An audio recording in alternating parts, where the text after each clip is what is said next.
Wabarakatuh. Salam sejahtera bagi kita semua. Salam Om Swastiastu, Namo Buddhaya, salam kebajikan. Yang terhormat Ibu Ambar selaku dosen pengampu kami dalam mata kuliah Tata Kelola Korporat serta teman-teman rekan-rekanku kelas 2023B yang berbahagia. Di sini kita dari kelompok 7 akan mempresentasikan hasil diskusi kami mengenai IT governance. Next slide. Nah, sebelumnya izinkan kami untuk memperkenalkan anggota terlebih dahulu. Yang pertama ada saya, Rengga Aditya Putra Pertama dengan NIM akhir 272, lalu ada Agustina Dewi Indriani dengan NIM akhir 163, lalu ada Dinda Putri Nurhaliza dengan NIM akhir 413. Next slide. Di sini pada latar belakang ya, pada abad ke-21 tata kelola teknologi informasi dalam konteks tata kelola perusahaan yang lebih luas itu sangat penting bagi semua organisasi. Bahkan TI itu tidak lagi sekedar masalah fungsional atau operasional. Para direktur itu memiliki sikap yang proaktif seharusnya dalam memahami pentingnya strategis dan risiko operasional dalam model intelektual serta teknologi informasi dan komunikasi. Seiring dengan semakin berkembangnya perusahaan yang dikendalikan dan dikelola oleh orang-orang yang tumbuh bersama teknologi informasi ini, berbagai kemungkinannya itu bisa mengubah lanskap bisnis. Direksi yang gagal merespon dapat memperkirakan bisnis mereka secara hancur, dan apakah kehancuran itu juga terjadi sedikit demi sedikit atau besar-besaran dalam jangka panjang atau bahkan tidaklah relevan. Next slide. Di sini ada definisi dari tata kelola TI ya. Tata kelola TI adalah kerangka kerja untuk kepemimpinan, struktur organisasi dan proses bisnis standar dan kepatuhan terhadap standar-standar ini yang memastikan bahwa TI organisasi itu mendukung dan memungkinkan pencapaian strategi dan tujuannya. Ada 5 pendorong utama, yakni 1. Pencapaian keunggulan kompetitif dalam ekonomi informasi.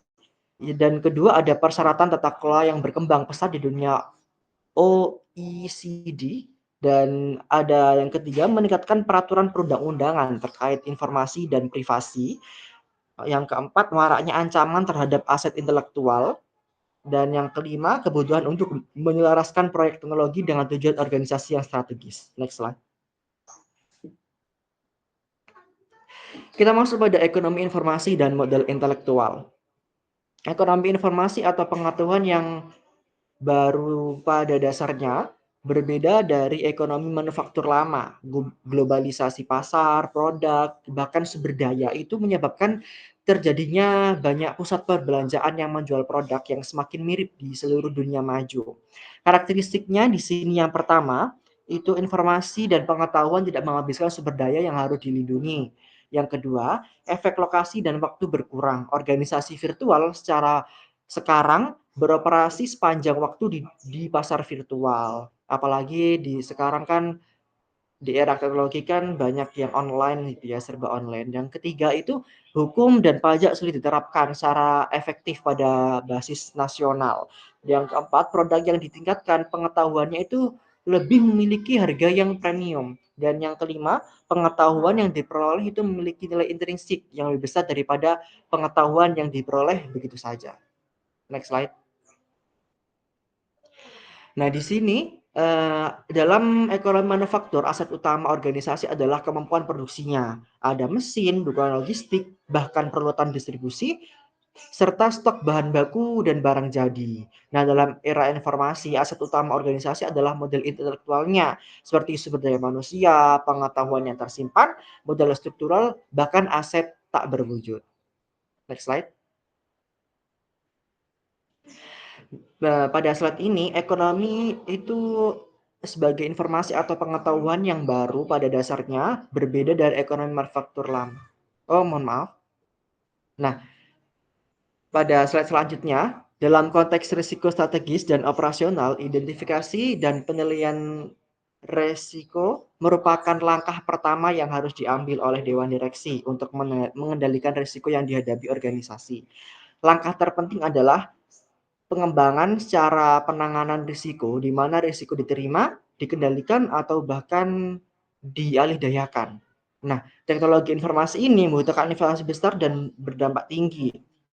Nah, makanya itu inovasi TI dan kecepatannya sangat mempengaruhi kemampuan organisasi merespon perubahan pasar.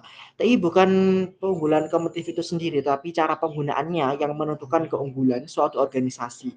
Jika TI dianggap sebagai komoditas, maka organisasi harus menjaga kualitas sistem dan proses agar tidak tertinggal dari pesaing. Next slide. Nah, di sini kita masuk pada manajemen risiko perusahaan ya. Di sini risiko strategis TI itu mencakup tentang A, gangguan terhadap proses bisnis dan layanan pelanggan, dan B, pengeluaran berlebih untuk TI, menyebabkan kerugian biaya dibandingkan pesaing.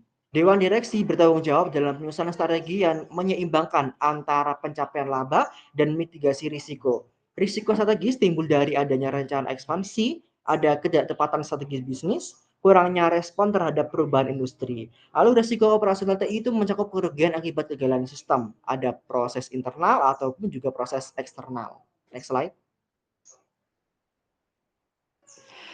Manajemen risiko TI kini juga telah menjadi topik hangat di bidang TI ya, seiring dengan semakin bergantungnya organisasi pada teknologi informasi dan aset modal yang intelektual.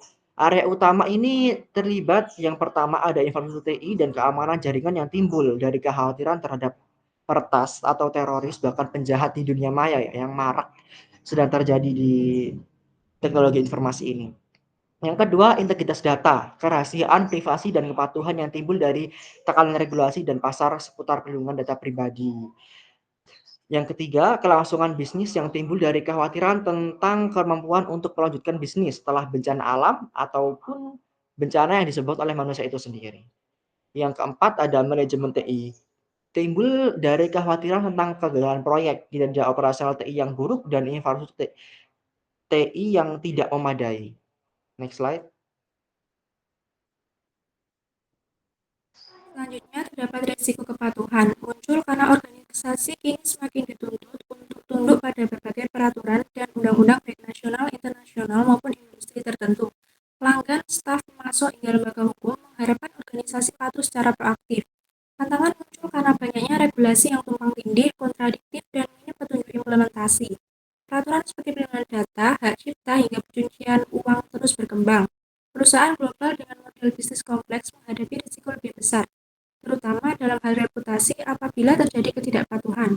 Rezim tata kelola seperti Kode Gabungan Inggris, Pedoman Tangle, dan Sarbanes-Oxley Act atau SOX mendorong perusahaan untuk menanamkan manajemen risiko dalam budaya organisasi, termasuk memastikan pengendalian internal yang memadai dan transparansi atas kondisi keuangan.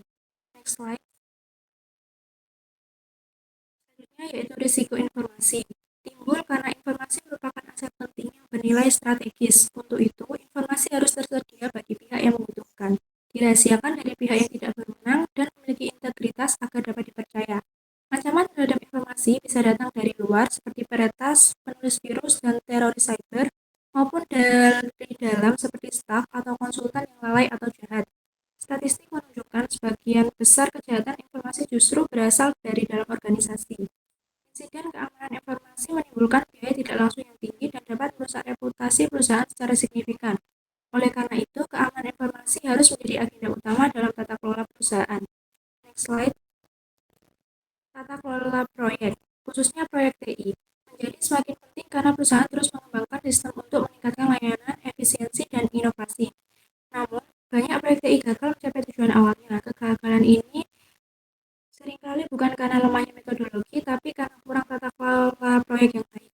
Kegagalan proyek dapat memicu kekhawatiran pemegang saham karena TI kini menjadi elemen penting dalam biaya dan nilai strategis perusahaan. Penelitian menunjukkan hanya sebagian kecil proyek TI yang selesai tepat waktu dan sesuai anggaran, sementara sisanya gagal atau melampaui anggaran secara signifikan. Oleh karena itu, pengawasan berkelanjutan terhadap proyek dan penilaian ulang atas asumsi yang digunakan sangat diperlukan. Next slide. Selanjutnya, apa saja yang ada dalam kerangka kerja tata kelola TI?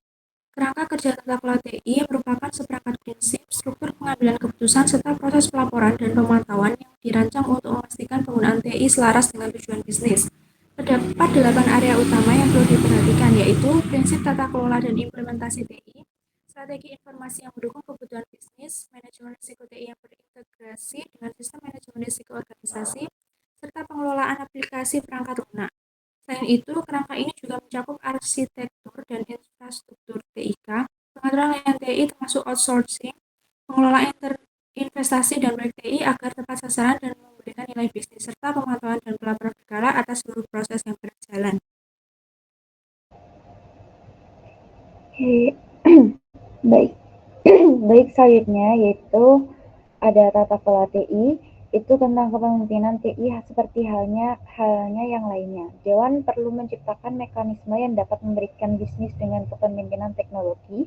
Kepemimpinan teknologi atau TI membutuhkan mekanisme khusus dengan cara yang misalnya baik sumber daya manusia maupun penjualan karena dua alasan, yaitu yang pertama SDM, penjualan, pemasaran, dan lain-lain biasanya sudah ditangani secara efektif sebagai bagian dari agenda dewan yang ada. Yang kedua, ada TI seringkali kurang dipahami di tingkat dewan meskipun memegang peran krusial dalam organisasi dengan lebih dari 50% investasi modal dan 30% basis biaya terkait TI. Ketidakseimbangan antara pentingnya TI dan pemahaman dewan menciptakan kebutuhan akan kerangka kerja tata kelola TI untuk menjembatani kesenjangan tersebut. Selain itu, Komite Pengarah TI berperan penting dalam menetapkan prinsip tata kelola, strategi, dan pengelolaan risiko TI. Komite ini juga memiliki fungsi pengawasan yang mirip dengan komite audit, terutama dalam hal pengendalian internal. Selanjutnya yaitu ada komposisi Komite Pengarah TI. Komposisi Komite Pengarah Dewan harus lurus ke depan. Ketua harus dipilih dengan dasar yang persis sama, mengikuti aturan yang sama dengan ketua komite audit. Harus ada mayoritas direktur independen di komite dan eksekutif kunci harus diundang.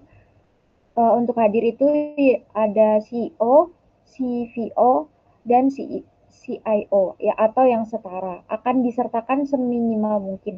Di beberapa organisasi akan tepat untuk menyertakan Chief Compliance Officer atau CCO, kepala bisnis utama lainnya dalam organisasi.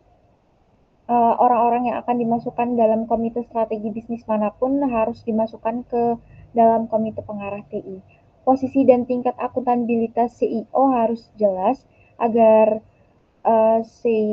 CIO harus berada pada tingkat yang sama dan memiliki status yang sama. Yang pertama itu ada komite pengarah TI membutuhkan setidaknya satu direktur independen yang memiliki perpaduan pengalaman bisnis dan TI yang tepat dan gravitas yang cukup untuk memimpin upaya tata kelola TI Dewan Pribadi untuk keberhasilan aktivitas TI organisasi. Yang kedua, semua direktur non-eksekutif lainnya harus siap dan terdorong untuk mempertanyakan setiap aspek perencanaan dan aktivitas TI.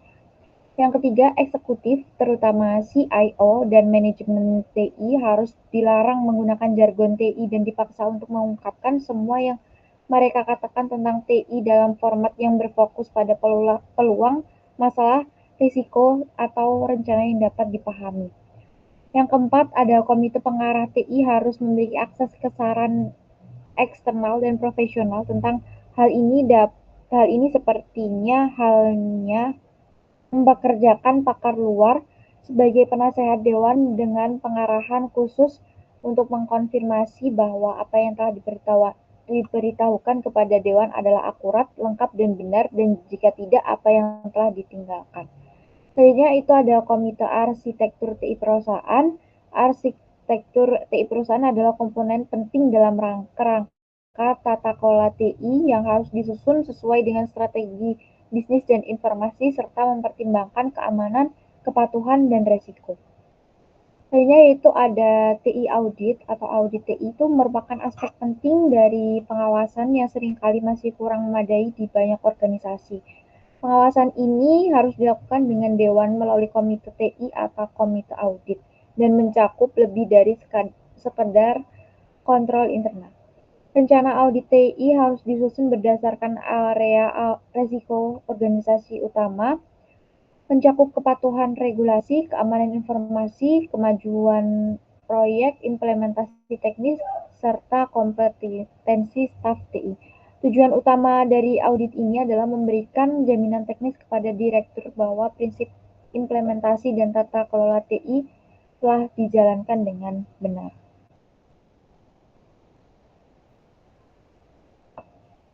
Baik, Selanjutnya, terima kasih. Terima kasih atas presentasi dari kelompok kami. Kami ucapkan mohon maaf yang sebesar-besarnya. Terima kasih dan wassalamualaikum warahmatullahi wabarakatuh.